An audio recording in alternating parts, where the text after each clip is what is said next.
Yo mga idol, kamusta? Sports Talk PH nga pala. Ang laban ni Bacosa, pag-usapan natin yan mga idol. Ngunit bago ang lahat ay huwag kakalimutang mag-subscribe at i-click ang notification bell button for more sports talk. So muli nga pong bumida ang anak ng ating pambansang kamao Manny Pacquiao na si Eman Bacosa sa third professional fight nito na ginanap kagabi lamang sa latest blow-by-blow boxing event, kung saan tinalo nito ang kanyang katunggali na si Jovenson Taguig. 3 beses pinatumba ni Bacosa ang kanyang katunggali hanggang sa tuluyan niya na itong tinalo via third round technical knockout. Umabante na ngayon ang record ni Bacosa sa 2 wins with 2 knockouts at 1 tabla. Narito po ang full highlights ng bakbakan ng dalawa.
Sa kabilang banda naman mga idol ay kinumpirma nga po mismo ng lehitimong boxing insider na si Mike Coppinger na kasado na umano ang mega showdown sa pagitan ng WBC Junior Welterweight World Champion Devin Haney at ng knockout artist na si Ryan Garcia.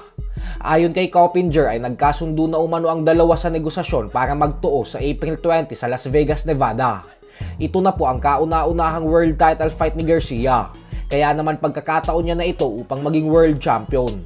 Pero syempre hindi po ito magiging madaling hamon dahil mas naniniwala pa din ang karamihan na walang pag-asang manalo si Garcia sa mala Mayweather style ni Devin Haney.